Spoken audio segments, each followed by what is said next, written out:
Hello, podcast listeners. We know podcasts are a great way to catch up on a program that you may have missed on KSJE, and it's provided as a free service of this radio station. But you know, KSJE is now listener-supported, and so while you enjoy this podcast, we hope that you'll also take some time to join KSJE. Become a member today. It's quite easy to do. Just go to our website at ksje.com/support and pick the level of support that best matches your budget. Thanks again for listening. Here's your podcast.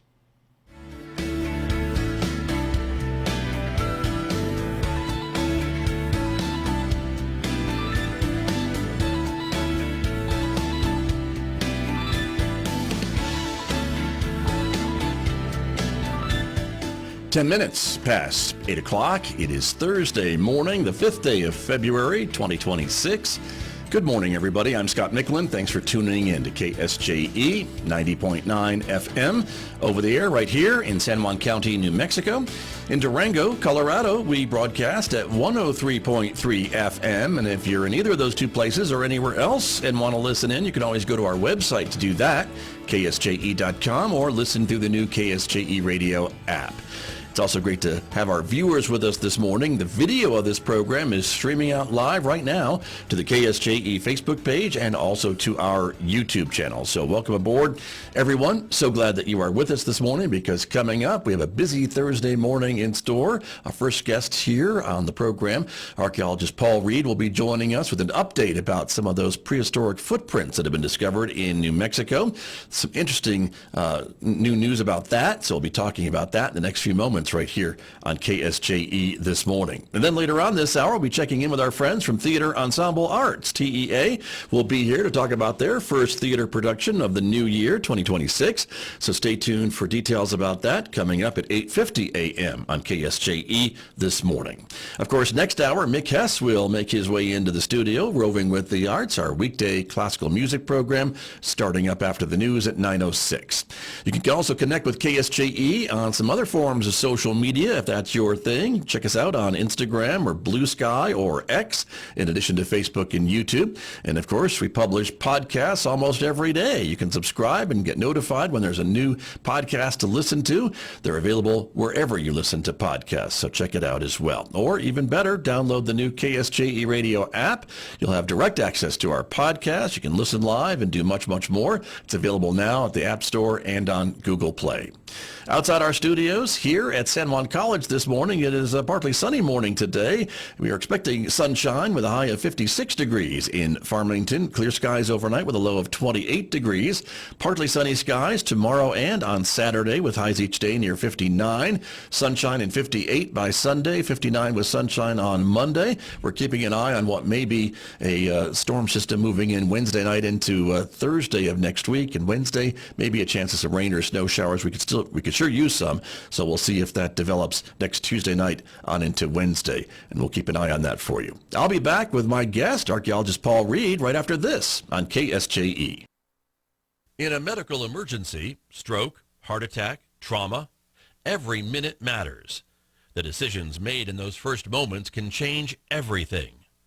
San Juan Regional Medical Center offers advanced, comprehensive, definitive care. Available 24 hours a day for everyone in our community. When minutes matter, San Juan Regional Medical Center is here. Find out more at sanjuanregional.com. Ready to make a difference close to home? The University of Denver Graduate School of Social Work Four Quarters program is accepting applications for the 2026-2028 Master of Social Work cohort. Classes meet Fridays in Durango, letting you keep working. Learn more at du.edu/socialwork/fourcorners. Students can change the future with DU and apply now for lasting impact.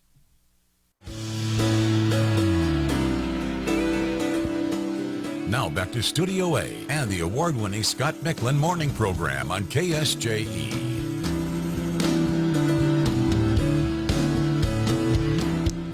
My guest on the program this morning, as I mentioned, archaeologist Paul Reed, who works with Archaeology Southwest. He is back with me for his regular visit of the new year, the first visit of the new year. Paul, good morning. Good morning, Scott. So glad to be back on with you. Yeah, good to have you here, and Happy New Year to you and yours, of course. And gosh, you were telling me that there's some new information about this story that's really fascinating, at least to me, and I think a lot of other folks, about these footprints. We've talked about it before on the program, that have been discovered in southern New Mexico. The fascinating part about this is just how old they are, and I guess some new information says that they're even older than we originally thought, correct? Right. With us archaeologists, of course, as we've discussed on the program, loving to debate things endlessly, the dating of these footprints between roughly 21,000 and 23,000 years ago has been very, very controversial. So some folks at the University of Arizona over the last couple of years have undertaken a couple different studies to really try and bolster the dating results, and they've been able to do that. So yeah, so we can say pretty confidently that there were folks leaving footprints in our state between 21 and 23,000 years ago. So, very, very compellingly interesting. Right. And what does that mean, I guess, to the knowledge that we have about the population of this part of North America and the movements of people and things along that line? Does it kind of push that timeline back a little bit then from what we understood before? Yeah, it definitely pushes the timeline way back. So, what archaeologists in North America talk about is the sort of the best dated earliest horizon or cultural group is Clovis. And, Clovis is on the scene roughly 12,000 to 14,000, perhaps a little earlier, years ago. So we're pushing this back, nearly 10,000 years, which is really phenomenally interesting. And we have literally no other dated sites during this time period whatsoever, really anywhere in North or South America. So this is kind of a good reminder, I think. We obviously work with lots of different types of data in the archaeological world, in the scientific world as a whole. And then ideally, we work through the data and we develop hypotheses or vice versa. And we eventually settle on basically good scientific stories. Okay, we're all storytellers. This is what humans do, in my view. In science, of course, we want really good data to back up those stories. So the story for decades, more than a century, was people came through an ice-free corridor in northern Canada, across from Asia through Beringia or the Bering Land Bridge, started to populate North America, and then we had widespread groups by about 13,000 years ago. Pushing this back 10,000 years changes that dramatically, because during that time period, if folks were migrating over, it was fully glaciated. We were full on last little gasp, if you will, of the Pleistocene, the Ice Age. So there had to be some other way for folks, in the course of their normal hunting and gathering and fishing activities, to make their way, onto North America. So yeah, there's a lot of scrambling, I think, because we're trying to understand this.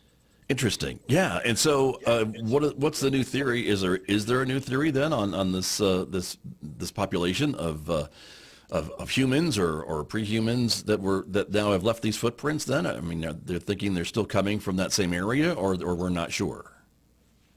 Well, yeah, I mean, that is still what the best science is telling us, is that the folks coming over into North America were derived from Northeast Asia. So, we haven't really changed that idea. And Okay. with some of the DNA studies that have been done, that, the ones that have legitimacy for me and for my colleagues doing this ethically are the ones that have, the blessing of indigenous groups in North America or over in Asia. And that shows related groups of people around 20,000 years ago. So I think, some of my colleagues and a friend who does this kind of work is saying essentially this isn't that surprising, from that perspective. But again, we have virtually no archaeological record in North America. And this is one of I think, an actual mystery. A lot of times we talk about mysteries that aren't really mysteries in the archaeological world, or we're kind of pumping things up to generate interest. I try to be really careful with that word, but I think in this case we actually do have a relative mystery. One of the individuals who was central to this more recent study from the University of Arizona is Professor Emeritus in the Department of Geosciences and Anthropology, Dr. Vance Holliday. And he coincidentally just did a talk for us in our Archaeology Cafe on Tuesday. And so that'll be available on YouTube, and folks will get a lot more information. And Dr. Holliday was really focusing on improving basically the chronometric understanding by dating different materials. And his work and that of his colleagues really does confirm that. But one of the things that he's talked about is the idea that, these tracks were made by really a small group of people, just basically a handful of people walking through what we now think of as ancient or prehistoric Lake Otero in the mud, leaving these tracks and then moving on. One of the interesting things about this and frustrating things about it, honestly, for us archaeologists is we have the footprints. They're definitely human. There's, an adult female, it's hypothesized, a child, potentially a few other individuals, and then there are Pleistocene animals, as you've shown in the slide here, mastodons, a whole range of tracks going back tens of thousands of years, Right. but not a single artifact that we can link to them. So that sort of gives us this intriguing beginning of a story, and then, it's kind of over. Yeah. What happened? Where did they go? What were they doing, kind of thing, right? And Right, and as literally as little as an afternoon or a couple of days, potentially, to lay these tracks down. So this, and again, I credit Dr. Holliday for saying this. This is, we talk about snapshots in time. Mhm. This is a second, less than a second in this 20,000, 23,000 year, blurb of history. And these folks walked through, and that's what happened. So one of the things that I've thought about is, we perhaps as archaeologists need to be looking now in this 20,000 year range, trying to find areas that would hold sites from that long ago. And one of the challenges that we face, even for sites that are much more recent in the Clovis or Folsom, periods of time, is erosional processes, right? Well, the dual tandem of erosion and deposition in different alluvial, ancient lake bed, all these different environments, they essentially work to remove the remains of human and animal activity over time. So, we've talked about this a little, I think, Scott, as archaeologists, a lot of times we're trying to put together puzzle pieces, and we've gathered up some of these pieces, right? But, in our analogy, we don't have the top of the puzzle box, so we have no idea what the actual puzzle is supposed to look like when finished. And then we have something like 5 to 10, if we're lucky, maybe 15% of those puzzle pieces to try and assemble. In this case, I think we have 1% Right. of, the ancient puzzle look. Let's see, looking into New Mexico at 23,000 years ago. Yeah. We really don't have a ton of information. So I suppose this is, as we've joked many times, Scott, this is job security, right? There's a whole lot of additional work here if we can find the right deposits that might hold sites that have somehow been able to survive, over these many millennia. Right. And I guess as we talk more about this particular site and these footprints and the studies that have gone into it, I find it so fascinating that this second snapshot in time has survived and was able to be kind of discovered, and there's these scientific methods to measure just how old that they are, and that hold up to scrutiny and things like that over 23,000 years. And these sites, we should say, these footprints were found at White Sands National Monument in southern New Mexico. They are off limits to the public, I think, but there's lots of work being done in the area. But I would think, does that area, I guess, Paul, of the state and with the moving sands and things of that geographic region, does that also add into a little bit of the scrutiny of how they were able to survive, and maybe what else could be buried and just blown around over time to make things a little more challenging for folks in your line of work? Yeah, definitely, Scott. I mean, this is a very specific depositional and erosional environment, and an old, at that point, very active lake. Ancient Lake Otero covered a huge portion of what is now White Sands National Monument and some of White Sands Missile Range as well. And so these folks were on the edge of the lake. They were walking through fresh mud, leaving these tracks. And then through, sort of the perfect storm or perfect circumstance of preservation, their footprints got covered up rapidly enough without being washed away, or covered with deposition, deposits that would have filled in the prints. So they were preserved and then sealed off through time. More deposits came in, some erosion, the lake dried up, the Pleistocene ended. And then here we are, 20,000 some years later, folks are doing some work and they're digging, a trench to try and understand this ancient site. And there you go. The prints are there and able to study. So these types of, lake edge, if you will, ancient lake edge or playa edge locations really should be part of what we're looking for if we want to try and understand that. And, there's, I think, what was it, Vance talked about in his talk on Tuesday, there's between 8 and 10 sort of ancient Pleistocene lakes that are at different points around the state. There's targets there. Of course, the Great Salt Lake in Utah used to cover about 2/3 of the entire state during the Pleistocene. It was a huge, huge inland lake.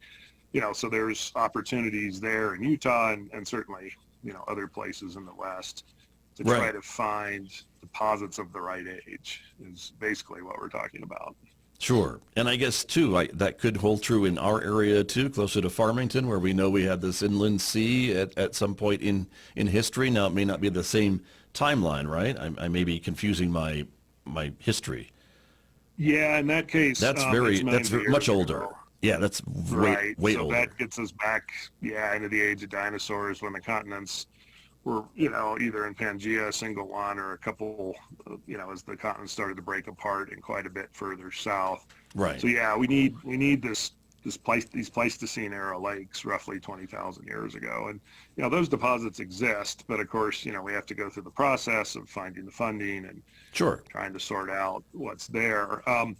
Sort of aside from the pragmatics, if you will, of that, the interesting question is if these groups were here, some number of folks were here 20,000 plus years ago, what happened after that? And where are we going to find sites in the interval between 20,000 and about 13 or 14,000? Because what happens during Clovis really has been described as a vast expansion, explosion. All of a sudden there are literally human groups all over North America and down into Central and South America. So, those groups, those folks didn't get beamed over, they were part of this process as well. But we have these gaps. So, there's a whole lot more that we can understand. The other possibility that Dr. Holliday raised on Tuesday, again, and really a great talk, another shout out for folks to check that out, was that, we know in different parts in human history across our planet's time and space, groups settle, they live for a while, and then catastrophic things happen. They run out of food, a group might encounter another group, there might be, some sort of hostility, or there simply might be a situation where they ran out of food, and then that group sort of left the archaeological record.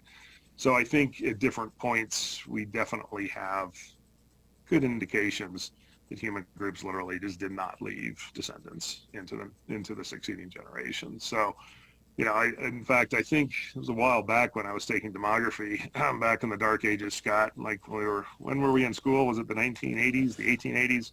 Anyway. The late 1900s. The late 1900s, yeah. Paul.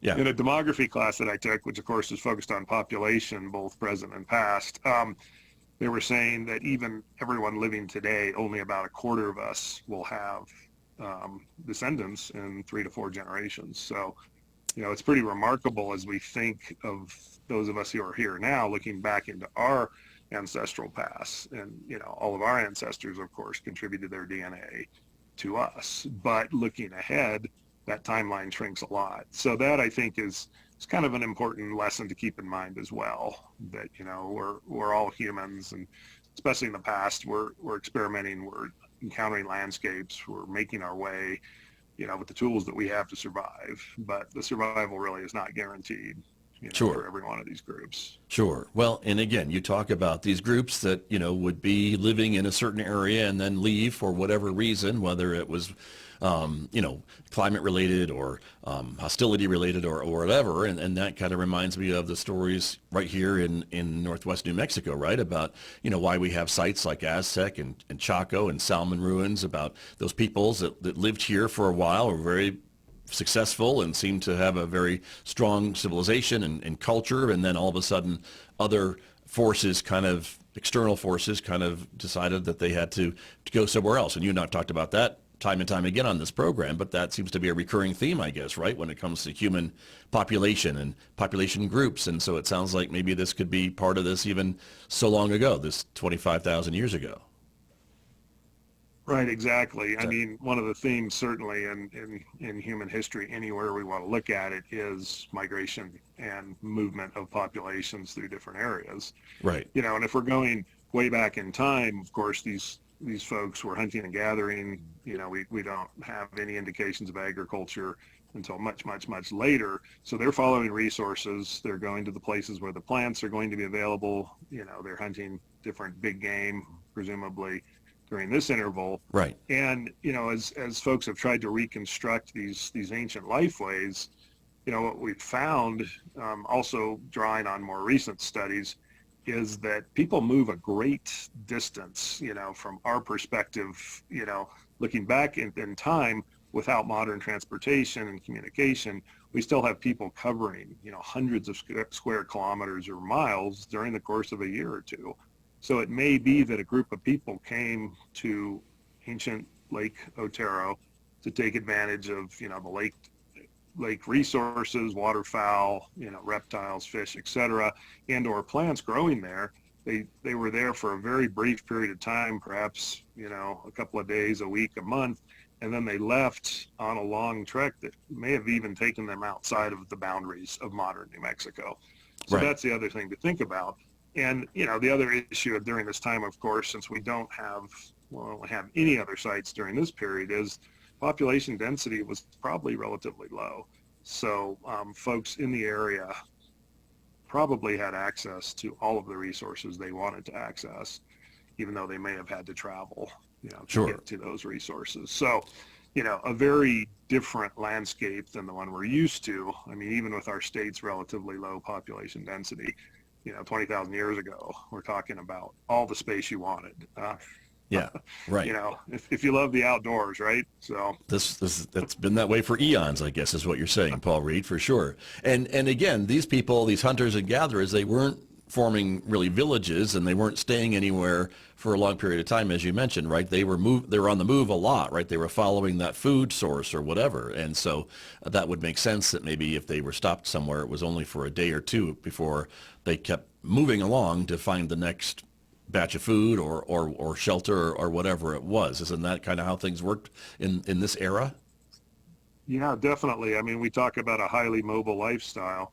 You know, to Yeah. give you an example that's much more recent, when we were doing our work at Petroglyph National Monument, helping the park there to develop a cultural landscape report and approach, you know, with a lot of input from our indigenous colleagues and friends, we looked at a couple different Folsom era sites. Now, these sites are much more recent. They're in roughly 11,000 BCE, you know, potentially a little later, a little earlier. We looked at a couple of campsites where Folsom era folks got together, and in both of these locations, one sort of north on the mesa above Albuquerque, another one down sort of closer to the city, kind of on the edge of Rio Rancho, these folks were hunting bison, you know, or buffalo, and then processing those animals and then moving on. So the archaeologist involved, you know, basically inferred, speculated that maybe these camps were occupied for a week or two. Mm-hmm. And we were fortunate in this situation,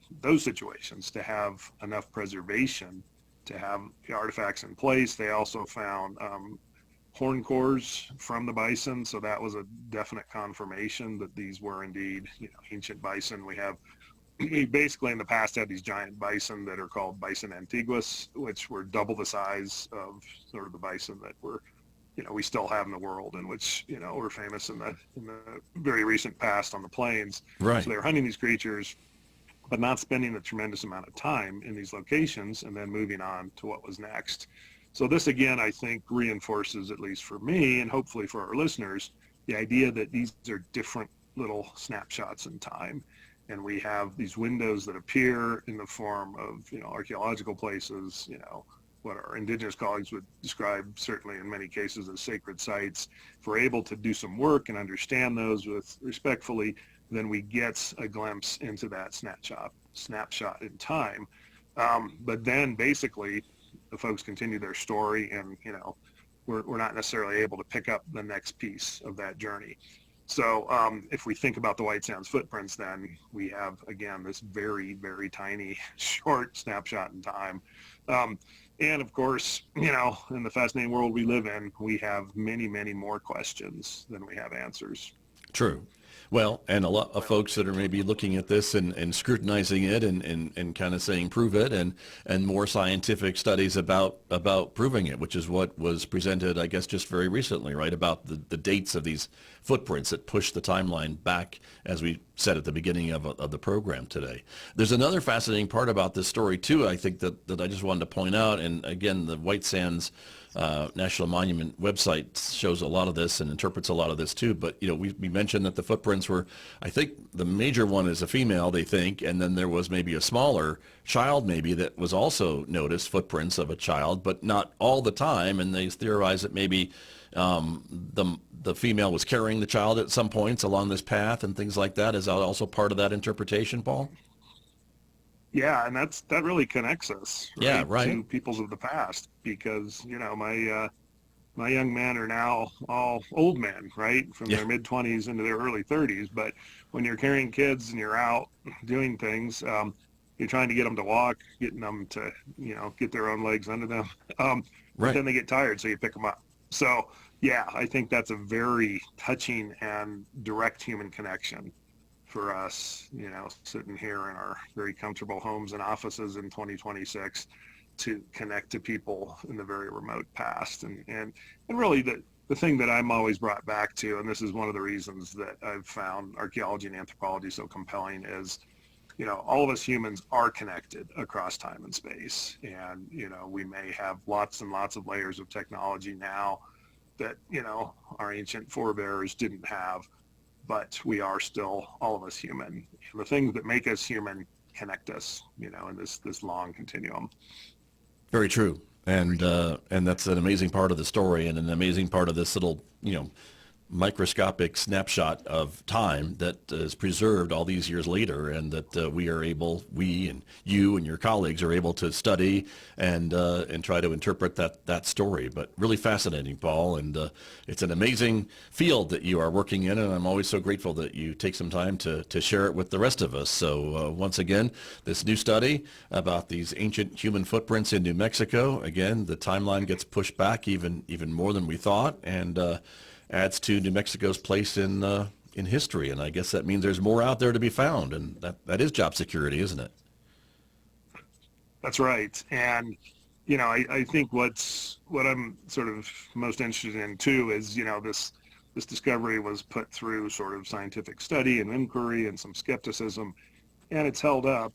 And these are legitimate, very, very, very old footprints. So, you know, this should cause all of us doing archaeology and anthropology and other historical work, thinking that we've understood things and we understood this chronology well, to question that and be open to understanding new things. So, you know, I think that for me is, along with the fascination of the time period and what we still don't know, that's really the take home, is let's keep our minds open. Let's be open to learning new things and sort of question the assumptions that we think hold for this world and for the ancient world too.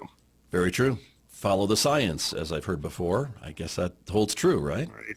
Very good. Definitely. Well, Paul, always great to have you on the show. So glad that you are back in the new year, and we'll look forward to our next conversation in about a month. Sounds great, Scott. Enjoyed it a bunch. Thank you so much. All right. Thank you. That's Paul Reed from Archaeology Southwest, of course, my guest right here on KSJE.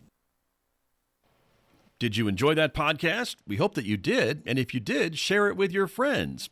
And if you really want to keep podcasts like this coming, please support KSJE. You can do it easily online at ksje.com.